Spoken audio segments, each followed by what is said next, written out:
Wow, there are a lot of koholasaurs here.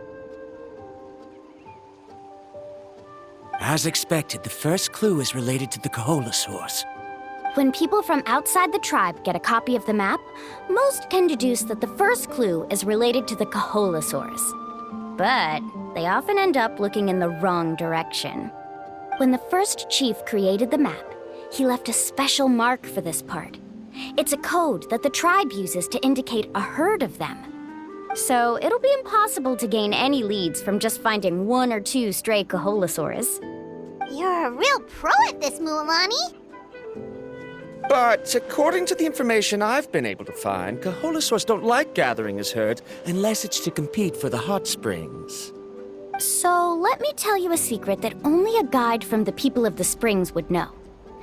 It so happens that wild koholasaurs periodically gather in the valley up ahead. It's almost like how our tribe gathers together for festivals. Still, as soon as the season changes, the herd quickly disperses again. Unless you're a guide who's always running across Natlan, it would be very rare to ever witness such a thing. This is a thing? I need to note this down right away and include an explanation as a part of my thesis. According to what I've deciphered from the map, a clue is hidden deep in that valley. But to get there, won't we have to get through the herd of koholasaurs? We'll have to think of a way to sneak past without startling them. They're gathering together with their friends, so I'm sure they don't want to be disturbed. You mean we're going to have to walk through the koholasaur herd? That feels a little... Given we've agreed to work together, everyone should do their part. However, Karia has been attacked by koholasaurs before, so this isn't an ideal plan for her. But it shouldn't be a problem at all for me. Let's have Karia wait here, and I'll take over all the tasks that were supposed to be entrusted to her. No worries. We don't need everyone to go. We actually need someone to stay and look after the luggage, so we'll leave that to you two. Traveler, Paimon, please come with me. Is that so? Then that works out perfectly. And now I understand how much you care for your assistant scholar. Follow me and stay close.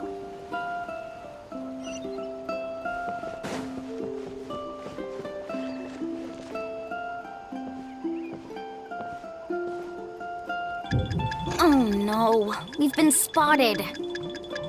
Let's back off and try again. These koholasaurs sure seem on guard. We'll never get through. Kevin, you've already used the information provided by the map to deduce that the clue is in that valley. Why don't you simply chase them away?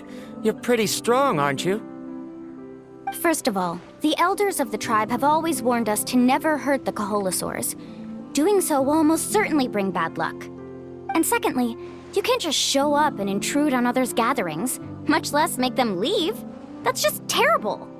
But on what basis? Okay. So can we figure out another way to enter the valley? There must be a way to enter the valley without startling them. It'd take a while for me to come up with a solution on my own, so I'd like to ask everyone to help come up with some ideas. Let Paimon think. Oh, is there a detour or another way around? According to the map, the clue is right in the middle of the koholasaur herd. Even if we try to approach from the other side, we'll just run into the same problem. This is tricky. Karia, I've noticed that you only talk when you're trying to help smooth things over between Varamdra and the others. I'm sure you must have some ideas of your own, so why don't you share them with us? Me? All right. When Varamdra decided to look for leads on the koholasaurs, I wanted to help. And so I also looked up some information about the creatures. I discovered something very interesting.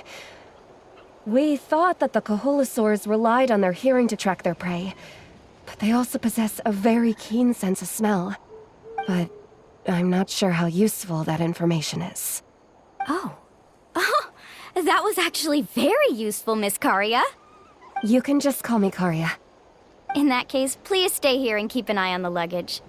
Traveler, Paimon, come with me. I've got an idea.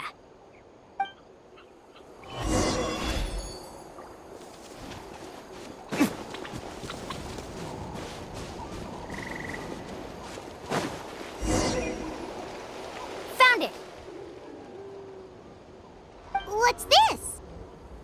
The key to making our way through the herd. If the koholasaurs have a keen sense of smell, then even if we try to sneak around and stay out of sight, they'll still notice us once we get close enough.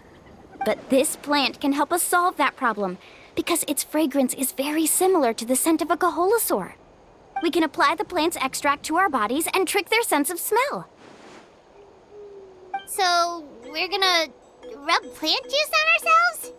Don't worry, it's also good for your skin. Oh, paimon feels all wet and slimy.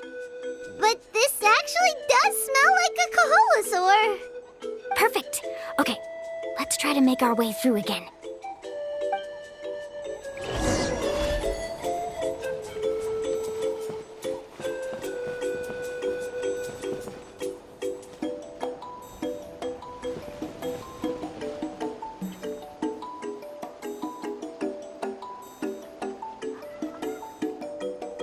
Be sure to stay out of sight.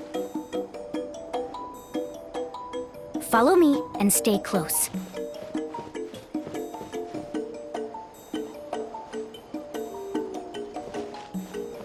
What's that sound? Careful! Oh, it's just a young koholasaur. Don't worry, this little one doesn't pose any danger.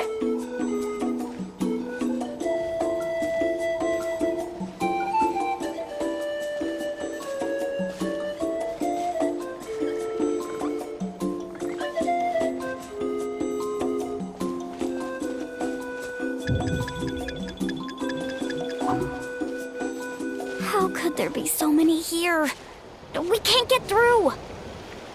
Oh, I have an idea. Wait here.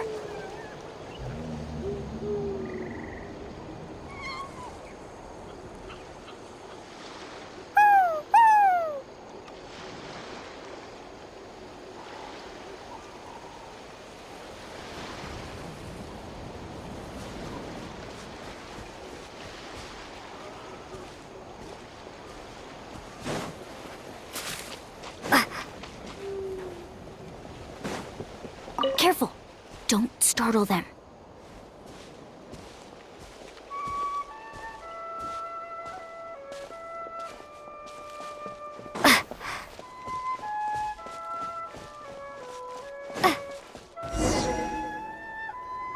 We must be getting close. Look, a bunch are gathering around that rock. What are they doing? Maybe when things start to get boring, they gather together and talk about something fun? Too bad I can't understand what they're saying. But Paimon thought guides from the people of the springs could understand koholasaurs. Sounds like someone has been trying to trick you. True, they were definitely trying to scam us. Huh? Do you see that on the rock? It looks like some kind of drawing. I've heard that there is a type of moss that changes color when it reacts to the biological signals released by koholasaurs.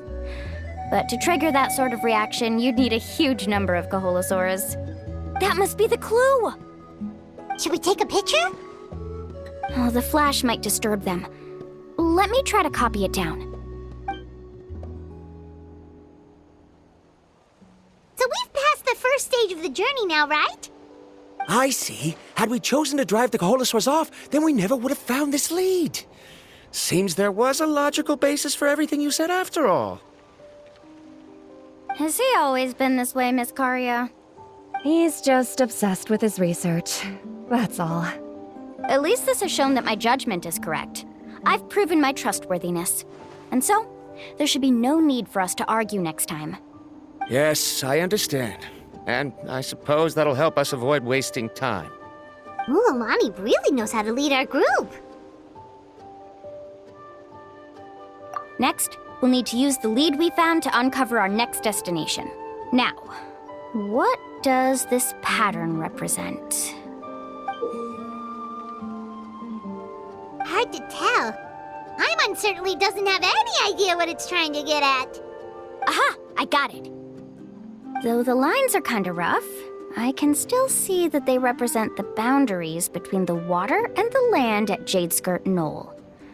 We can use this to fill in the hole on the map and find our next destination. Really? You got all that just from some rough lines?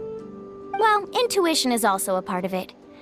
Maybe I've just seen too many maps as a guide, and now it's easier for me to pick up on patterns like that. All right, break time is over. Let's get ready to move.